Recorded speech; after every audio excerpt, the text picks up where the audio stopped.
여호와 하나님이 그 사람을 이끌어 에덴 동산에 두어 그것을 경작하게 여호와 하나님이 그 사람에게 명하여 이르시되 동산 각종 나무의 열매는 내가 이물어 먹되 선악을 알게 하는 나무의 열매는 먹지 말라. 내가 먹는 날에는 반드시 죽으리라 하시니라. 아멘. 지난주 말씀을 잠깐 복습하고 오늘의 본문 말씀을 전하도록 하겠습니다. 지난주 핵심은 에덴의 네 강의 의미는 예수 그리스도의 생명의 말씀이라 했습니다. 네 강은 이 땅에 오실 예수 그리스도의 모든 생명의 말씀의 계시적 메타포였습니다. 생명수를 네 강으로 하나님을 이 땅에 나타내시는 방법이셨던 것입니다. 네 강 중에 첫째 강 비소는 하나님의 생명수, 즉 진리의 말씀이고 하월라, 세상을 의미함이고 이 세상 속에 또 베들리엄과 호마노, 귀한 보석들, 그 세굴라를 하나님이 백성들을 찾으시고 그들을 찾기 위해서 비송강이 흐르고 있다 했습니다. 그것이 창세기 1장 2절이라고 했습니다. 그럼 하월라 금은 만몬, 두 주인을 섬길 수 없는 것, 만몬, 제거됨을 받아야 세굴라, 보석 같은 자로 세움을 받을 수 있다라고 나눴습니다. 기온샘은 예수님 십자가에서 쏟아내신 물과 피로 성취된 생명의 말씀이라고 나눴죠. 그 생명을 구스인들에게 전하는 것입니다. 구스는 함의 자손들, 즉 사람 열심에서 나온 심령들, 이 육신 생각들을 둘러싸고 그 가운데로 그 생명수가 흘러 하나님의 백성들을 찾는 하나님의 영혼, 영혼의 사랑이라고 했습니다. 유독히 예루살렘 지경에 흐르는 샘물이 기온 샘이죠. 그것이 지금도 식수이고 생명의 말씀입니다. 셋째는 또 시대결 성공하다 의미가 있지만 세상의 정욕과 탐심으로 바꿔버린 것이라고 했습니다. 또 유브라데는 세상의 끝 에덴에서 흘러나오는 말씀으로 하나님의 심판과 새 생명을 주시는 구조라고 그랬죠. 하나님의 뜻은 모두가 하나님 그 생명의 말씀을 받아서 하나님께로 깨달아 돌아오길 원하시는 하나님의 마음을 그린 것입니다. 그래 영적인 강물의 흐름 속에서 하나님의 백성들 보석을 찾는 것이 복음이고 또 생명이라고 얘기를 했죠. 구원이라고 얘기를 드렸습니다. 그러면 우리가 잊지 말아야 될 것은 하일라죠. 베들리엄, 호마노가 무엇을 의미하는지를 잊지 마시고 들으시는 모든 분들에게 생명이 되시길 바라는 것입니다. 그럼 오늘은 하나님을 믿는 모든 분들이 에덴의 선악과 말씀을 모르는 일이 없습니다. 어린아이들도 다 아는 구절입니다. 각자 깨달음과 해석을 갖고 있는 말씀이라고도 또 볼 수 있습니다. 그런데 제가 얘기하는 것이 틀렸다 아니 틀렸다를 떠났다 맞다 아니다를 떠나서 저는 제가 성령께서 주시는 대로 또 말씀을 나누는 것이기 때문에 또 여러분들도 같이 공감하시는 분들도 있을 테고 또 아닌 분들도 있으리라 믿습니다. 그러나 너무나도 우리가 모르는 이 없는 이 말씀을 가지고 이제 또 한번 나눠보도록 하겠습니다. 먼저 창세기 2장 15절을 다시금 읽습니다. 여호와 하나님이 그 사람을 이끌어 에덴 동산에 두어 그것을 경작하게 하며 지키게 하시고 라고 얘기를 합니다. 이 한 절도 어마어마하더라고요.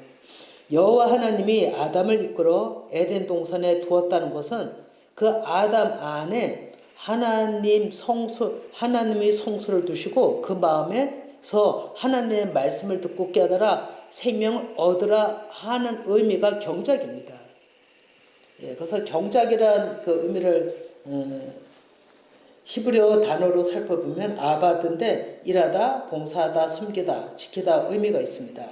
이렇게만 본다면 아주 표면적인 것만 보는 거더라고요, 보니까. 동산은 울타리가 쳐진 보호막 안에서 하나님이 하시는 말씀에 따라 듣고 믿고 순종하는 것이 경작인 거죠. 만인의 제사장 직분인 것입니다. 그러면 하나님의 말씀을 듣고 믿고 순종함에 있어 어떤 말씀이든 의심하지 않고 믿어 생명을 취하라, 이런 것이거든요. 하나님 말씀 안에는 심판 안에 생명이 있고 겉 안에 진리가 있고 안과 겉이 또 하나가 되어가는 것이 하나님의 진리라고 하셨습니다. 그러면 그것이 지난주 에덴에서 흐르는 내강물 줄기가 또 사복음서라고 언급만 했습니다. 사복음서 안에는 요한복음 6장 33절에 보면 찾지 않아도 됩니다. 내가 생명을 주러 왔노라 하신 그 본질이 예수 그리스도이심을 얘기를 하십니다. 그러면 예수님이 말씀하신 사복음서의 같은 패턴들이 에덴에 내강이 흐른다고 그랬잖아요. 그래서 지난주에 살펴본 거죠. 그걸 연이어서 하는 겁니다. 그것을 경작하라 하시는 거거든요.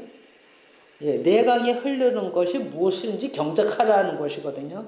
그리고 이것을 이제 살펴보면 사복음서와 같은 패턴들이 구약에는 출애굽기, 레위기, 민수기, 신명기이고 선지서에서는 이사야, 예레미야, 에스겔, 다니엘.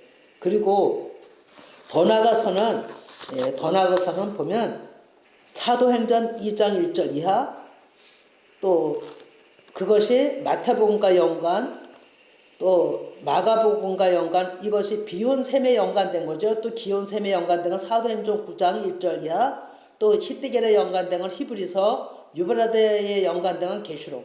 이렇게 끝까지 마무리가 흐름을 좀 보았습니다.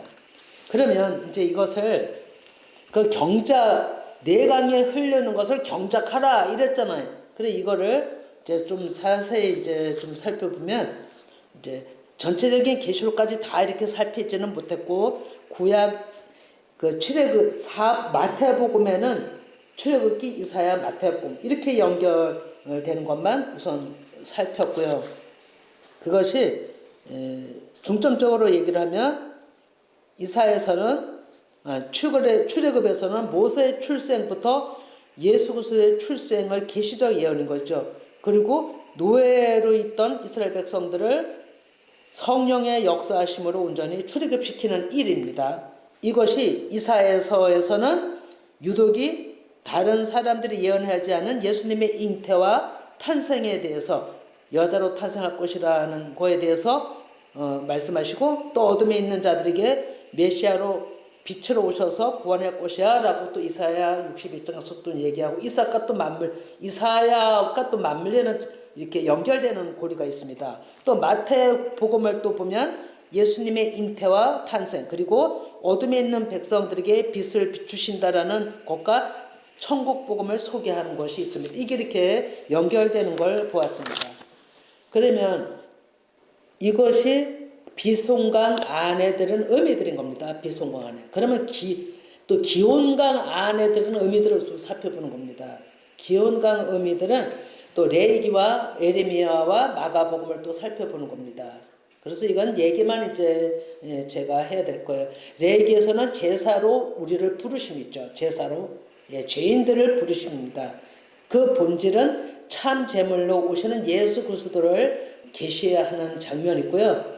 또 레위기는 그리고서 이제 여기다가 모든 한 율법과 율례를 이제 또 기록하면서 출애굽 때 주셨지만 제사로 부르는 거고 레위기에서는 하나님의 백성들이 불순종으로 바벨론에 끌려가 포로 잡혀가는 일과 또 회복될 것을 또 얘기를 하고 언젠가는 돌아올 것이다. 70년이 차면 돌아올 것이다라는 예언을 합니다. 이것이 제사로 부름, 온전한 예수 그리스도의 그 믿는 그 본질을 가지고 부르시는 의미고요. 마가복음에서는 마태와는 달리 어렸을 때 얘기를 하는 게 아니고 곧바로 사역이 들어갑니다. 그래서 고난의 종으로 오셔서 병든 자들과 세리들과 죄인들과 같이 하시면서 이적을 이적을 행하시죠. 예, 이런 것들이 그러면서 기온강의 의미 십자가상에서 창으로 찔려 당하시고 흘리신 그 피로 말씀을 이루는 이것이 기온강의 연관이 된다라고 보았습니다. 그러면 또 그 다음에 무슨 강이 있냐면 히데겔강이 있죠. 히데겔강은 민수기, 에스겔, 누가복음으로 보았습니다. 그래 민수기에서는 계수하여서 군대로 세우시는 장입니다. 민수기에서는. 그리고 강야의 생활 속에서 그 군대들이 시험을 통해 강야를 통과하는 그림입니다.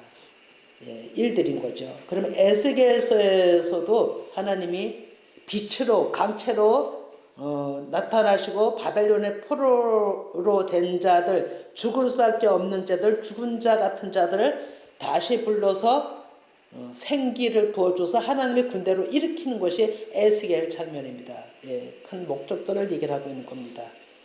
예, 그러면서 47장에 보면 그 문지방 밑에서 나오는 그 생명수로 다시 하늘나라를 회복시키는 이것이 에스겔 주제인 거죠. 이것이 민수기와 같이 이렇게 맥락을 잇고 있고요. 누가복음에서는 세례 요한의 탄생과 출생을 통해서 예수님의 사역이 실제로 이제 나타나고 이루어지는 것을 이제 얘기를 합니다. 그러면서 예수님이 가까이 왔다고 이제 얘기하면서 여기의 주제는 부자와 가난한 자를 많이 얘기를 합니다. 그럼 이 땅의 부자는 하늘에 정말로 이 땅의 부자는 하늘나라에서 아주 지극히 정말로 하늘나라에 갈 수도 없는 그런 이 땅의 부자를 얘기하고 가난한 자가 하늘나라에 갈 수 있다. 좀 낙타 얘기도 하면서 그리고 하늘이 큰 자라 그러니까 이 땅의 작은 자가 하늘의 큰 자라 얘기를 깨우치는 것이 히데겔강의 흐름이라고 봅니다. 그리고 하나님은 그럴지라도 그들이 히데강의 흐름 속에서 세상을 심판하시면서 이들이 돌아오기를 원하는 것을 중점으로 얘기를 하고 있어서 얘기를 하는 그런 얘기를 하고 또 가장 중요한 것은 십자가상에서 옆에 있는 강도에게 파라다이스 낙원을 예수님은 또 소개를 합니다. 히데겔 강에 세상으로 성공하고 정말로 자기의 높아짐과 성공을 추구하는 자들에게 하나님은 해결을 촉구하면서 낙원을 소개한다는 걸 이제 잠깐 정리를 했고요. 또 그 다음에 제가 전혀 생각도 못했던 것이 유브라데 강이거든요. 유브라데는 이미 이 세상에 오염된 강이다. 보이는 데에서는 중동에 흐르는 오염된 강이다. 이렇게만 이제 생각을 하고 있었는데 보니까 의미가 다르게 지난주에 보니까 말씀하고 있더라고요. 그래서 이 유브라데는 신명기와 다니엘과 요한 복음을 맞물리는데 요한을 건너야 하는 일과 또 가나안에서 지켜야 할 일, 십계명을 언약에 근거해서 모세가 가르치고 있죠. 그래서 토라 율례에 대해 따른 본질, 십계명이 무엇인지 그 마음을 깨달아 가나안 정복을 할 수 있음을 모세가 가르치고 있는 게 신명기죠. 그러면 다니엘은 바벨론에서 고난당하는 일로 이끌어가지만 그 심판을 통해서 살아계신 하나님을 드러내시면서 이스라엘 백성들이 반드시 회복될 것이라는 것을 얘기를 하죠. 그래 모세가 가나안 땅을 소개하고 이렇게 말씀에 근거해서 얘기했다면 다니엘도 심판을 통해서 회복이 될 것이다. 이런 걸 얘기를 하고 요한복음은 그 다른 복음서와는 달리 하나님이심에도 불구하고 아들의 이름으로 오셔서 하나님 아버지의 말씀에 듣고 믿고 순종으로 온전히 취하고 가르치면서 천국을 소개를 하고 있습니다. 그래서 나는 생명을 주러 온 자다 얘기하면서 이것을 믿는 자들에게 하나님 나라의 기업을 받을 것이라고 똑같은 신명기와 다니엘서가 요한의 그 맥락을 말씀하고 있고 요한복음에서 님이 실제로 오셔서 이 사복음 선언 다 성취하시는 일을 그대로 하늘날 소개하고 있는 것입니다. 그래서 유발라데는 시작과 끝을 얘기하는 거고 땅 끝 경계선에서 우리가 선택지로 하나님 아버지 앞에 나아가서 생명을 얻는 그런 의미가 있다고 얘기를 했습니다. 그러면 이러한 깊은 하나님의 이루실 계획을 에덴의 네 광물 흐름에다 숨겨놓으신 것이죠. 그럼 이 생명수가 생명이신 예수 그리스도 곧 복음이 열방으로 끊임없이 전해지고 있는 메타포죠. 네 강이. 예수 그리스도는 그 영의 말씀이 지금도 하나님의 백성들 세굴라를 찾고 또 살리신다라고 보는 것입니다. 그럼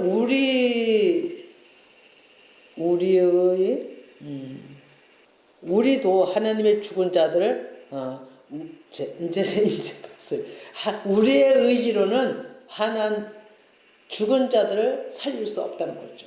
우리의 의지로는. 우리의 아는 것으로는 도저히 할 수가 없는 겁니다. 오직 예수 그리스도의 이름이 그 이름이 일하신다는 것입니다. 그래서 우리는 예수 그리스도를 따르는 종들이 되어야 하고 참된 교회들로 세워져야 한다는 것입니다. 그래서 아름다운 신부가 되는 것이 에덴의 회복입니다. 그래서 경작의 의미가 이렇게 많은 그 에덴의 흐름의 강에 대한 얘기인 거죠. 이렇게 이것이 쉽게 그냥 경작해서 아바도 섬기고 봉사하고 이런 정도가 아니라는 걸 지금 제가 얘기를 한 겁니다. 얘기를 하고 있는 거죠. 그러면 창세기 2장 16, 17을 봅니다. 여호와 하나님이 그 사람에게 명하여 이르시되 동산 각종 나무의 열매는 네가 이물을 먹되 선악을 알게 하는 나무의 열매는 먹지 말라. 내가 먹는 날에는 반드시 죽으리라 하시니라. 아멘. 많은 사람들이 생명감만 두지 왜 선악과를 둬서 사람들한테 그렇게 힘든 고난을 주고 그렇게 엄청난 길을 가게 하나? 라고 얘기하는 사람이 많죠. 그런데 이것을 이제 한번 살펴보면 창세기 2장 9절에 미리 말씀하셨죠. 그 2장 9절 나눌 때 말씀드렸는데 미리 말씀하셨듯이 동산 안은 우리의 마음인 거죠. 그 안에 씨 가진 열매 맺는 나무 또 먹기에 좋은 나무 즉 생명의 말씀을 주셨다는 것입니다. 우리 안에다. 그것은 하나님의 말씀이고 씨 맺는 열매 즉 생명이 있는 말씀들이니 마음껏 먹고 새기고 잘 지키고 잘하는 것이라고 하나님께서 그것이 기뻐하는 토부라 그랬습니다. 이것을 제대로 제대로 알고자 하는 것이 경작인 거거든요. 그러면 그것이 무엇이냐? 씨 가진 채소, 씨 가진 열매 맺는 나무 열매들, 이런 것들을 이제 무엇인가를 이제 살펴보는 거죠. 그것이 보리, 밀, 감람나무, 무화과나무, 또 종려나무, 포도나무, 석류나무 이렇게 또 성경에서 씨 가진 열매들과 씨 가진 채소라고 모든 채소라고 하지만 밀보리 이거를 성경에서 말씀하고 있습니다. 그래서 종려나무 먼저 밀보리부터 이제 먼저 봅니다. 밀보리부터 보면 보리는 예수님의 십자가와 부활을 상징하고요. 출애굽 사건을 유월절과 무교절로 봅니다. 보리의 의미가. 그럼 밀은 오순절, 맥주절, 칠칠절을 의미하고 있습니다. 그리고 이스라엘 백성들이 강야를 지나 요단을 건넌 자들, 내 안에 하나님의 말씀을 깨닫는 자들을 의미합니다. 밀이라는 의미가요. 그럼 감람나무는 기름을 짜다라는 의미가 있습니다. 그리고 이것은 겟세마네 예수 그리스도를 의미하고요. 으깨지고 깨지고 그 마음과 몸을 온전히 정말로 하나님을 위해서 또 많은 하나님의 영광을 위해서 또 많은 사람을 위해서 자기 자신을 내놓는 그림입니다. 그래서 예수님께서 죄인들을 살리시는 것이 기름 부으심 그 성전에서 또 밝히는 촛대와도 연관이 된다라고 봅니다. 그래서 그 촛대에 심지에 불이 붙었지만 무엇이 녹냐면 그 촛록이 녹잖아요. 예수 그리스도의 으깨지고 깨지고 하는 이 모습이 또 우리의 모습이라고 또 봅니다. 그래서 이 감람나무 기름은 성소의 촛대 등불을 밝히는데 그래서 전적으로 사용이 됩니다. 그럼 무화과나무를 봅니다. 무화과나무 의미를 살펴보면 높아지려는 하나님같이 되는 그런 것이 주 원인이 되는 거죠. 이것은 창세기 3장 5절에 잠깐 보면 다음 이제 이 말씀 나눌 때 이제 더 깊이 보지만도 여기서 보면 6절 7절을 봐야 되겠네. 6절 7절. 여자가 그 나무를 본즉 먹음직도 하고 보암직도 하고 지혜롭게 할 만큼 탐스럽기도 한 나무인지라 여자가 그 열매를 따먹고 자기와 함께 있는 남편에게도 주매 그도 먹은지라. 이에 그들이 눈이 밝아져 자기들이 벗은 줄 알고 무화과나무 잎을 엮어 치마로 삼았더라. 이렇게 얘기를 하죠. 무화과나무는 5절에도 5절 다시 조금 봅니다. 제가 5절 아까 봤어야 되는데 5절 조금만 내려줘 보세요. 5절. 너희가 그것을 먹는 날에는 너희 눈이 밝아져 하나님같이 되어 선악을 알 줄 하나님이 아심이라 이랬거든요. 그러니까 이 무화과나무의 의미는 높아지려고 하는 하나님같이 되려고 하는 원인이 있다는 것을 얘기를 하고 있습니다. 그러면 종려나무는 똑바로 세우다. 히브리어로는 타마르인데 똑바로 세우다. 믿음의 의인들을 얘기를 하고 있습니다. 그럼 포도나무는 예수 그리스도를 뜻하시고 우리는 그 가지라 말씀하죠. 그것이 요한복음 15장 1절에 얘기를 하고 있습니다. 그리고 석류나무는 똑바로 자라다라는 의미가 있습니다. 똑바로 자라다, 오르다, 높이다 이런 나무가 있는데 거룩한 제사장을 상징하고요. 거룩한 제사장의 첫째는 예수 그리스도요. 그 다음에 온전히 말씀을 깨달아 그 말씀으로 온전히 섬기는 믿음의 의인들을 또 얘기를 하고 있는 거죠. 근데 이것이 또 무엇과도 또 연관이 되냐면 7 절기와도 또 연관이 된다는 거죠. 그래 상징적으로 언급하는 나무 열매들을 우리가 읽고자 하시는 하나님의 의도가 있으신 것이고요. 분별하여 깨달아 취하는 말씀을 우리가 다 이제 정말로 깨닫고 또 깨닫고 경작해야 되는 거죠. 그래 하나님은 우리의 선택을 원하시는 것입니다. 우리가 쉽게 얘기하는 하나님은 우리에게 자유의지를 주셨어 이렇게 얘기를 많이 하거든요. 근데 이 자유의지가 뭐든지 마음대로 먹고 너희들 마음대로 자유하게 살아. 이런 것보다는 그것도 맞는 거지만 더 한층 들어가면 임으로 먹으라는 것은 우리의 선택 의지가 강하다는 의미를 부여하고 있다라고 봅니다. 분별하여 심사숙고하여 분별하여서 선택의 의지 이것을 우리에게 주셨다는 것을 임으로 먹더라고 얘기를 하실 것 같아요. 그러면 창세기 2장 17절에 선악을 알게 하는 나무 열매는 먹으면 반드시 죽으리라 이렇게 말씀하고 있죠. 그런데 선악을 알게 하는 열매는 표면적으로는 좀 전에 얘기한 대로 무화과 나무이고 무화과 나무 열매를 맺고 곧바로 그 나무 잎을 가지고 갓을 가린 것 같아요. 이 성경에는 먹음직도 하고 보암직도 하고 읽은 것을 무화과 나무라고 하지는 않았어요. 그런데 이 모든 맥락을 볼 때 무화과 나무인 거죠.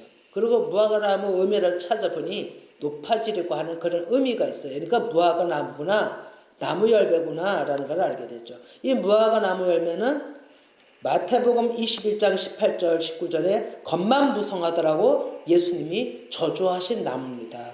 이 나무가 좀 읽어보면 지금 마태복음을 찾으셨네요. 18절에서 19절 좀 더 올라가면 무화과 나무가 없을까요? 무화과 나무 있을 것 같은데 21장이요. 21장 18절에서 19 예, 거 보면 19절에 보면 길가에서 한 무화과 나무를 보시고 그리로 가서 잎사귀 밖에 아무것도 찾지 못하시고 나무에 기르시되 이제부터 영원토록 내가 열매를 맺지 못하리라 하시니 무화과 나무가 곧 마른지라 이렇게 이제 얘기를 하고 있죠. 예, 그런 것처럼 예, 무화과 나무가 높아지려고 하는 또 겉만 무성한 애식을 얘기를 하고 또 깨닫지 못하는 율법을 토라라고 하는데 그걸 깨닫지 못하면 그냥 정말로 겉의 말씀인 거죠. 예, 그런 거를 상징한다라고 말씀하고 있습니다. 그래서 무화과 나무는 선악을 알게 하는 나무는 내 의지대로 해보려는 근거가 큽니다. 내 의지대로. 그래서 그들은 나무 잎을 가지고 자기네를 가렸던 것이죠. 내가 만든 하나님을 찾아가려고 하는 거고 선악의 기준도 내가 하는 것이고 판단과 심판도 내가 하는 것이고 모든 것이 내가 하는 것이고 안의 걸 보지 못하고 겉으로 다 판단하는 수준이 아름답고 좋아 보이고 탐스럽고 이것이 무화과 나무 열매가 가리키는 의미라는 거죠. 예, 그래서 모든 것이 내가 주체가 되는 거죠. 이것이 또 육신에서 나온 모든 것, 예, 깨닫지 못하는 수준 상태를 얘기한다라고 보는 것입니다. 예, 이것을 하나님은 에덴에다가 창세기 2장에다 벌써 우리 첫째 아담의 마음 안에다 다 심어준 거예요. 다 말씀하신 거예요, 이것이. 제가 이것을 이제 좀 자세히 좀 봤거든요. 그런데 이건 이제 별지로 제가 자세히 봤는데, 예, 좀 전에 창세기 1장에 대해서 창세기 1장 자세히 보면 창세기 1장 2절에서 5절까지가 비손이고 출애굽이고 이사야고 마태고 사도행전 2장 1절 이하를 성령 강림을 얘기를 하고요. 또 창세기 1장 9절에서 13절을 기온으로 보고 레위기, 예레미야, 마가 또 사도행전 9장 예, 거기에 사도 바울이 성령 하나님을 만나는 그 장면들을 얘기하고요. 또 창세기 1장 14, 23에서는 강명체가 시작이 됩니다. 거기 헷데겔, 민수기, 에스겔, 누가, 히브리서. 히브리서는 정말로 겉의 말씀이 아니고 깨달은 속의 말씀인 거예요. 처음서부터 끝까지 히브리서가. 그래서 어렵다라고 얘기를 하는 겁니다. 그리고 창세기 1장 또 24에서 31절까지가 유브라데 시작과 그러니까 옛것에서 새것으로 시작하는 의미가 있어요. 이것이 신명기, 다니엘, 요한, 계시록을 이제 의미한다고 봤고요. 그래서 이렇게 하나님이 창조하신가 이것을 창조하신가 이 창조에서부터 계시록까지가 이것이 예수님의 해산의 수고라는 거예요. 해산의 수고. 그래서 말씀으로 잉태하시고 말씀으로 양육하시고 말씀으로 열매 맺으셔서 하나님의 백성으로 삼으신다는 그런 맥락의 흐름이 있다라는 거죠. 예, 그리고 창세기 1장 11에서 12, 또 29절 거기 보면 씨 맺는 모든 채소와 씨 가진 열매들에 대해서도 알아보고 그 열매들이 일곱 가지로 완전수를 의미하고 있다는 것을 좀 전에 얘기를 말씀드린 것입니다. 그래서 보리, 밀, 감람나무, 무화과, 종려나무, 포도나무, 예, 석류나무를 다 말씀을 드렸죠. 그래서 제가 여기에는 히브리어 단어도 다 찾고 다 좀 자세하게 적은 부분이거든요. 그런데 제가 지금 그거는 좀 전에 얘기를 했기 때문에 이게 또 7대 절기와 연관이 있더라고. 밀, 보리, 감람나무, 무화과, 종려나무, 포도나무, 석류나무가 또 7대 절기와 또 연관이 있습니다. 우리 또 7일 창조도 7대 절기와 또 연관이 있는 거죠. 그래서 다 그 맥락을 이루어서 하나님이 그 계획 안에 이런 것들을 다 계획하시고 섭리 아래 불러서 때에 하나님이 일하신다는 겁니다. 그래서 7대 절기를 통해서 예수 그리스도를 통한 구원의 여정을 또 보면 유월절은 노예에서 어린 양의 피로, 이것이 그 첫째 날 창조와 또 비송강의 흐름과 이게 다 맞물리는 거거든요. 근데 이게 한 줄에 이걸 다 이렇게 얘기를 해서 얘기를 하는 건데도 이게 써서 보는 게 아니기 때문에 맞춰 듣는다는 것이 상당히 힘들 것이라고 보거든요. 근데 이제 유월절은 뭐냐면 노에서 어린 양의 피로 말미암아 출애굽하는 거잖아요. 유월절이 그것이 보리에 의미한다라고 했어요. 그리고 그것 유월절의 7절기가 무교절과 같은 절기거든요. 예, 너희들이 노예 시절 때 잊지 마라 쓴 나물 또 먹으라 이렇게 얘기를 하죠.